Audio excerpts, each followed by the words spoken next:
For our fourth quiz for Math 251, a couple problems here. In this first problem, you're told to assume that this graph right here is some function g, and you're asked to sketch the derivative of this function on these same axes.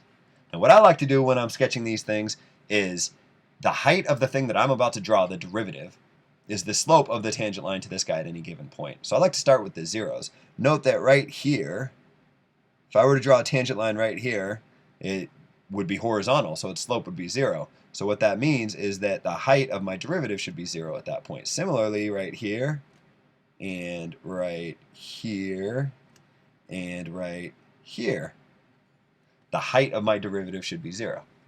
So that gives me some sort of guidelines to go by, and now I got to kind of fill in the blanks.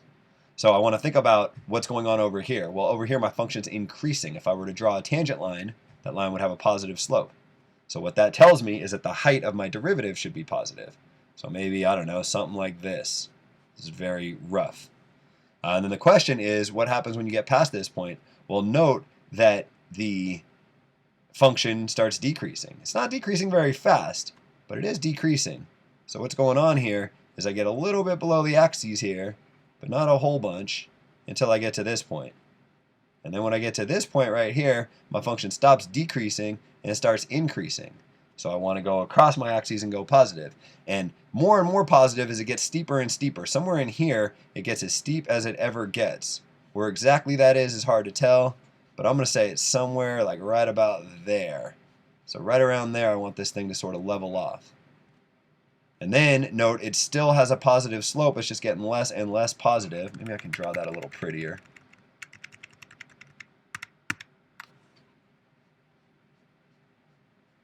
Something like that maybe. And it still has a positive slope. It's just less and less positive until you go through this point here. And then it starts to have a negative slope. And in fact, it gets pretty negative pretty quickly. So this guy dips way below our axes here. There's some point when it's at its most negative, somewhere around here, where I want this guy to sort of turn around and start coming back up. And he comes up pretty quickly because it's steep negative slope, and then very shallow negative slope, and then 0. So the idea is this thing's going to come back up here really, really quick and get through that point. And then the slope turns positive pretty quickly, ends up, I don't know, something like that. So I'm going to call this a pretty decent approximation of f prime of x. Important to have correct sign. And so what I mean by that is negative or positive and zeros. But magnitude, I dot E height here,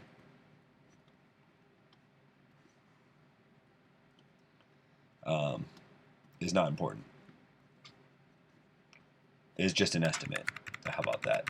So I don't want to say it's not important because it is important. It is just an estimate. And so I purposely took a graph that didn't have a y-axis on it so that you had some freedom in terms of what you did there. So you won't be graded upon that.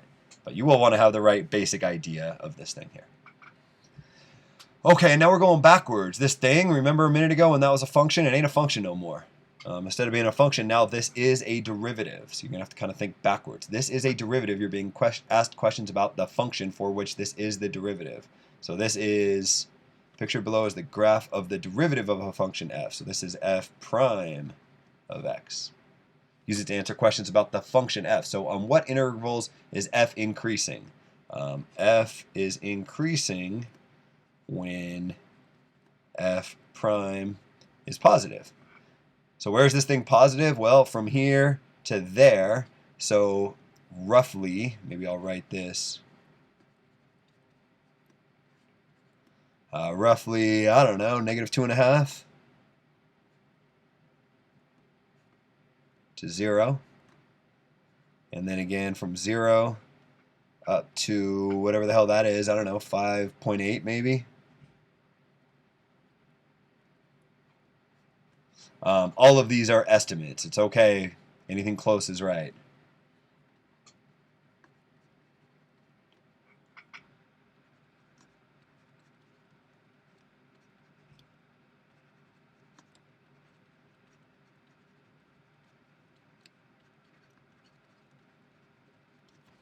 And those are the only spots where your function is, where your derivative is above the axes, so those are the only spots where your function is increasing. What about your function concave up? F is concave up when f prime is increasing. So then when is f prime increasing? Well, it looks like from negative infinity. I'm going to assume this goes on forever. Negative infinity all the way up till this point right here, which looks like, I don't know, negative 1.8 maybe.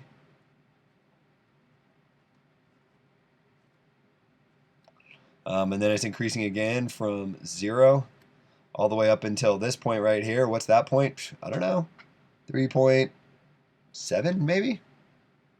Why not? It's as good a guess as any, I suppose. And then again, out here from this point, which again, I don't know what the hell it is. I'm going to call it 7.4 to infinity. At which point does f have a local max? F has local max when f prime changes from positive to negative. The way you can keep that straight is f prime tells you whether the function is increasing or decreasing. If the function used to be increasing and now it's decreasing, you kind of have this little hilltop, which is what a local max is. So when does the derivative change from positive to negative? It looks like that only happens at 5.8.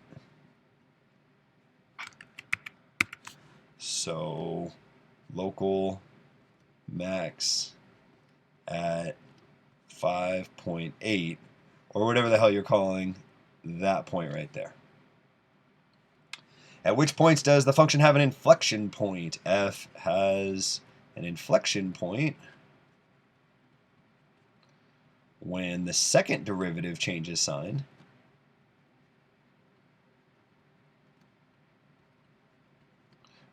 Which is when f prime changes from increasing to decreasing, changes increasing / decreasing. How about that? So it doesn't matter if it goes from increasing to decreasing or decreasing to increasing. Anytime that happens, you'll have an inflection point. So that happens here at this point, which I was calling, so it happens at negative 1.8. Changes from increasing to decreasing, it happens at 0. It changes from decreasing to increasing. It happens at, what did I call that one? 3.7. Changes from increasing to decreasing, and then again at this point, which I called 7.4. Sure.